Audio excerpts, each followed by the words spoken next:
अगर आप student time table बना के पढ़ते हो ये तो आपका बिल्कुल गलत है। आपको टाइम टेबल बनाकर नहीं पढ़ना है। 8 घंटे पढ़ते हो तो ये गलत है। आपको केवल 3 घंटे ही पढ़ने हैं। अगर मॉडल पेपर जारी कर दिया एग्जाम का, अगर आप नहीं देखे हो तो इस वीडियो के अंदर सब कुछ पता कैसे तैयार करना है इस वीडियो में पता चल जाएगा, हर एक पार्ट का बेसिक। तो चलिए शुरू करते हैं। आप सितंबर से बोर्ड एग्जाम की तैयारी कैसे करोगे आप इस वीडियो में बताने वाला हूं। 90% आप भी अचीव कर सकते हो।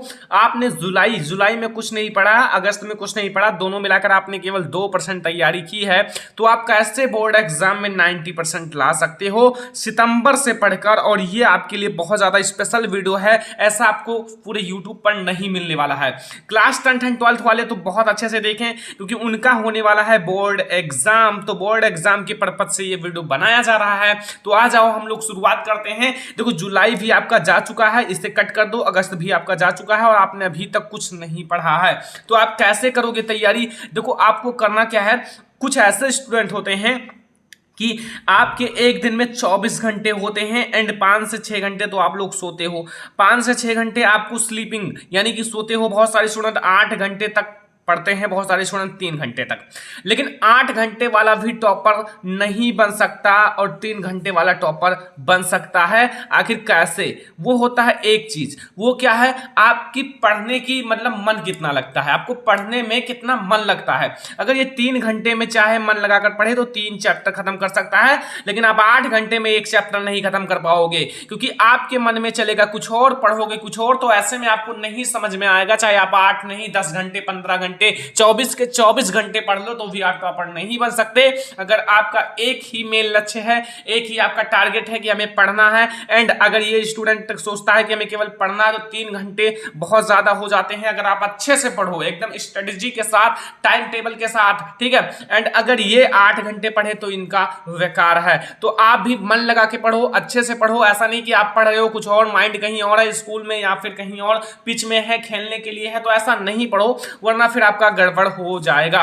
देखो आपका न्यू सिलेबस भी आ चुका है, 30% कट न्यू सिलेबस आ चुका है। अब आपको क्या करना है, 30% आपको कट कर दिया गया है तो 30% आप अपने बुक उठाओ, बुक में ऐसे कट वाला निशान मान लो।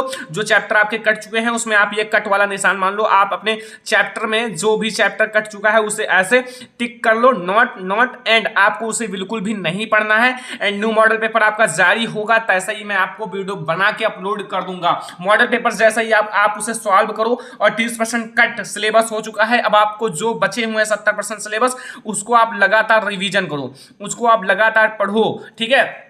क्योंकि अगर आप समझते हो 70% हमें केवल पढ़ना है तो 70% आप 70 दिन में खत्म कर सकते हो। लेकिन अगर आप सोचो कि ये बहुत ज्यादा तो 365 दिन में भी नहीं खत्म कर पाओगे। मैंने कहा है कोई 8 घंटा पढ़ता है, कोई 3 घंटा पढ़ता है, लेकिन 3 घंटे वाला टॉपर बन जाता है, 8 घंटे वाला नहीं। आपने टॉपर इंटरव्यू में सुना होगा, मेन चीज क्या होता है, आपका टारगेट, आपका मन कितना लगता है पढ़ने में। ये मेन नहीं होता कि हम 20 घंटे पढ़ते हैं, 15 घंटा पढ़ते हैं, नहीं। आपका टारगेट क्या है, मुझे ये चैप्टर खत्म करना है, तो चाहे आप 20 घंटे में खत्म करो, चाहे 1 दिन में खत्म करो, चाहे आप 1 घंटे में खत्म कर दो। मेन है कि चैप्टर खत्म हो गया हमारा भी और उनका भी, लेकिन उनका 20 घंटे में खत्म हुआ, हमारा 1 घंटे में खत्म हुआ। तो ऐसे में यही होता है मेन टारगेट, ठीक है। एंड अब आप देख लो, अगर आप 6 बजे आपने अपना टाइम टेबल सेट किया है, 6 o'clock 8 o'clock 12 o'clock and 10 o'clock, ऐसे आपने टाइम टेबल सेट कर लिया, मैं इसमें साइंस पढ़ूंगा, हिंदी पढ़ूंगा, इंग्लिश पढ़ूंगा, मैथ पढ़ूंगा, तो ये कभी टिकने वाला नहीं है। ये टाइम टेबल आपका कभी नहीं टिकेगा। क्यों? क्योंकि ऐसे टाइम टेबल बहुत जल्दी आप लोग छोड़ देते हो, क्योंकि सभी स्टूडेंट इसको अपना नहीं पाते हैं और अपना भी नहीं पाओगे। क्योंकि अगर आप 6 बजे पढ़ने के लिए कहे और हमें पढ़ना है, लेकिन आपके पापा ने कह दिया जाओ ये काम करो, तो आप वो छोड़कर जाओगे करने के लिए, क्योंकि अगर आप नहीं जाओगे तो आपको डांट पड़ेगी। ऐसे में ये आपका हो गया खराब टाइम टेबल। तो ऐसे में ये टाइम टेबल टिकता नहीं है। आपको ऐसा टाइम टेबल नहीं बनाना है कि हमें 6 बजे पढ़ना, 7 बजे, 8 बजे, 10 बजे, क्योंकि हर एक दिन आप एक जैसा नहीं होता, आप एक जैसा नहीं होता, क्योंकि हर एक दिन एक जैसा नहीं होता। क्योंकि आज अगर ये काम है तो कल दूसरा काम, तीसरा काम, चौथा काम आ जाता है। और ऐसा कि आपको पढ़ने के साथ साथ काम भी करना जरूरी है, क्योंकि अगर आप घर का काम नहीं करोगे तो केवल स्टडी से कुछ नहीं होगा, आपको घर का काम भी देखना पड़ता है। तो ऐसे में आप उसे करो, लेकिन आप ऐसा गोल सेट करो, ऐसा टारगेट सेट करो, जैसे अगर आपने चैप्टर 1 से लेकर 14 चैप्टर तक है आपके बुक में, 1 से लेकर 14 चैप्टर तक। अब आप इसी एक चैप्टर का टारगेट बनाओ, एक चैप्टर का आप टारगेट बनाओ कि हमें 7 दिन में खत्म करना है। एक दिन में खत्म करना है, 2 दिन में, जो आपके पास जितनी कैपेसिटी हो आप उस हिसाब से अपना टारगेट बनाओ कि हमें चैप्टर का टारगेट बनाना है, नॉट टाइम का टारगेट नहीं बनाना है, हमें चैप्टर का टारगेट बनाना है कि हमें ये चैप्टर इतना दिन में पढ़ना है। एंड आप जब चैप्टर का टारगेट बनाओगे तो आपका चैप्टर भी खत्म हो जाएगा एंड आपका जो है ना वो एक स्ट्रेटेजी बन जाएगा कि हमें आज एक चैप्टर मैंने 2 दिन में खत्म किया, कल मैं दूसरा चैप्टर एक ही दिन में खत्म कर दूंगा, तीसरा चैप्टर आप 5 दिन में खत्म करोगे। ऐसे जब आप करोगे ना तभी आप एक गोल सेट कर पाओगे एंड हर एक चैप्टर आपका खत्म हो जाएगा एंड आपको कुछ जान भी नहीं पड़ेगा। और अगर आप एक टाइम टेबल बनाते हो तो एक बोझ की तरह होता है, यार अभी 6 बजे पढ़ना है, 5 बजे उठे, 6 बजे पढ़ना है, 6 बजे पढ़ना है, आपका माइंड अपसेट रहेगा। और अगर आप 6 बजे नहीं पढ़ पाते तो भी कोई दिक्कत नहीं, आपको कुल मिला के वो चैप्टर खत्म करना है और आप चैप्टर खत्म कर ही दोगे। तो ऐसा आपको टाइम टेबल बनाना है। एंड आप देखो, आप किसी भी चैप्टर को पढ़ रहे हो, कोई भी चैप्टर, अभी सितंबर से बात कर रहा हूं वरना फिर आप बेसिक की बात भूल जाओ, आप इंपॉर्टेंट में ही टाइम नहीं बचेगा। देखो, अगर आप कोई भी चैप्टर पढ़ रहे हो तो उसका बेसिक जानने की कोशिश करो, क्योंकि अभी आपके पास इतना टाइम है कि बेसिक टू एडवांस तक आप सीख सकते हो। लेकिन अगर आप उस चैप्टर का बेसिक समझ जाओगे, अच्छा बेसिक क्या होता है, जैसे आप कोई भी चैप्टर पढ़ रहे हो, ठीक है, आप उसका बेसिक नहीं समझ पाओगे। केमिकल रिएक्शन पढ़ रहे हो, अगर आप केमिकल रिएक्शन पढ़ रहे हो उसमें आप केमिकल रिएक्शन को संतुलित करना, बैलेंस करना नहीं जानते हो, केमिकल रिएक्शन बनाना नहीं जानते हो, अभिक्रिया करना नहीं जानते हो, तो ऐसे में ये होते हैं बेसिक। और अगर आप ये नहीं जानते हो तो नहीं जान पाओगे, क्योंकि इस चैप्टर में केवल आपको यही पढ़ाया जाता है, संयोजन, अभिक्रिया, वियोजन, विस्थापन, ये सारी चीजें पढ़ाई जाती हैं, आपको कुछ बेसिक नहीं समझाया जाता, जबकि इसमें बहुत ज्यादा बेसिक चीजें भरी हुई हैं। और जैसे सभी पाठ के फार्मूला आपका एक बेसिक चीज है, फार्मूला आपका एक बेसिक चीज है, तो इसे आप बेसिक समझ के हर एक चैप्टर का फार्मूला नोट कर लो। आप 10 रुपए की कॉपी ले आओ, 10 रुपए की कॉपी में आप सारा बुक का फार्मूला नोट कर सकते हो, ठीक है, ये आपका बेसिक है।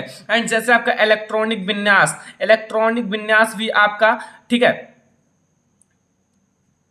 सॉरी, इलेक्ट्रॉनिक विन्यास भी आपका बेसिक है, ठीक है,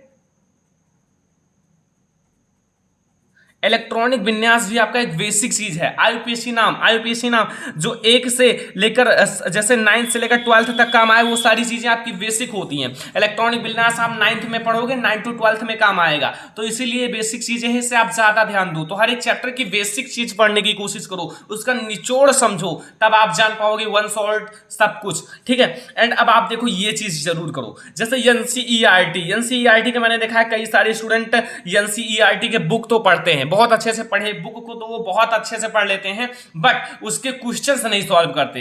बुक को एंड गाइड ले आते हैं, क्वेश्चन बैंक एंड अवतार, मास्टरमाइंड, ये सारी चीजें ले आते हैं और उसे सॉल्व करते हैं, बट एनसीईआरटी का रिवीजन नहीं करते, एनसीईआरटी बुक को छूते भी नहीं है, एनसीईआरटी बुक को लाते भी नहीं है बाजार से। ऐसा काम मत करो, आपको एनसीईआरटी बुक को लाना है, उसका रिवीजन करना है, एक भी टॉपिक आपको उसमें से नहीं छोड़ना है, क्योंकि सरकार ने कह दिया है सारी चीजें एनसीईआरटी से आएंगी, उसके बाहर कुछ आने वाला नहीं है। एंड एनसीईआरटी के एग्जाम्पल सॉल्व करो, एनसीईआरटी का क्वेश्चन है, तो एनसीईआरटी में आपके इतने सारे क्वेश्चंस हैं, अगर आप सॉल्व कर लो तो आपको टॉपर बनने से कोई रोक ही नहीं सकता, क्योंकि एनसीईआरटी के क्वेश्चंस ही आपके बोर्ड एग्जाम में आएंगे, ये मैं 100% गारंटी लेता हूं। और एनसीईआरटी का क्वेश्चन अगर आप तैयार कर लोगे तो आप 90% अचीव कर सकते हो, 95% भी अचीव कर सकते हो। तो आप एनसीईआरटी का रिवीजन करो, एनसीईआरटी के क्वेश्चन सॉल्व करो, एनसीईआरटी के एग्जाम्पल सॉल्व करो, जो एनसीईआरटी में एग्जाम्पल्स हैं, जैसे आपके मैथ में एग्जाम्पल्स हैं,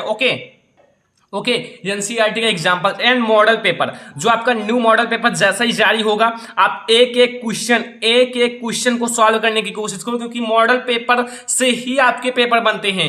सेम उसी की तरह आपका पेपर बनाया जाता है, 3 ईयर एंड आपका जो 3 ईयर पुराना पेपर है, जो 2020, 2019, 2017 में हुआ है, उन सबको सॉल्व करने की कोशिश करो, क्योंकि वो उसमें से आपके बोर्ड एग्जाम में पूछे जा सकते हैं। मैं बहुत मेन चीज बता रहा हूं आपको टॉपर बनाने के लिए। एंड अब आता है सबसे बड़ी बात, मनोबल या उत्साह। मनोबल क्या होता है? देखो, इतनी सारी चीजों को पढ़े, अब आपको अंदर एक मनोबल आया होगा। मनोबल क्या आया होगा? अब हमें पढ़ना है, लेकिन हाँ, केवल कब तक? केवल 1 दिन तक आया होगा। ये बिल्कुल गलत है। आपको 1 दिन का मनोबल नहीं रखना है। 1 दिन का मनोबल तो सभी के अंदर आ जाता है, लेकिन 1 दिन की मनोबल कितनी दिन चलेगी? 1 दिन। 1 दिन आप ऐसा स्टडी कर लोगे, फिर आप छोड़ दोगे नहीं। आपको ऐसा अपने टारगेट सेट करना है बोर्ड एग्जाम तक। जब तक बोर्ड एग्जाम ना हो, चाहे फेब में बोर्ड एग्जाम हो या फिर मार्च में बोर्ड एग्जाम एग्जाम हो या फिर अप्रैल में बोर्ड एग्जाम हो, चाहे जब बोर्ड एग्जाम हो, तब तक आपको ये अपना मनोबल बढ़ाना है, अपनी जो उत्साह है इसे आगे रखना है और आपको जैसा बताया गया है ऐसा स्टडी करना है ताकि आपका जो मनोबल बढ़ा रहे और आप एक टॉपर की तरह बन सको, टॉपर भी आपके सामने फेल हो जाए। ऐसे में अगर आप ऐसा करोगे तो आप काफी अच्छा नंबर अचीव कर सकते हो। तो ये थे आज के हमारे कुछ टिप्स एंड ट्रिक्स जो आपके लिए काफी ज्यादा इंपॉर्टेंट है। तो ऐसे में आपको सब कुछ समझ में आ गया होगा। वीडियो पसंद आया वीडियो को लाइक करना, शेयर करना अपने फ्रेंड्स के साथ, चैनल पर नए हो सब्सक्राइब जरूर कर लेना। Thank you.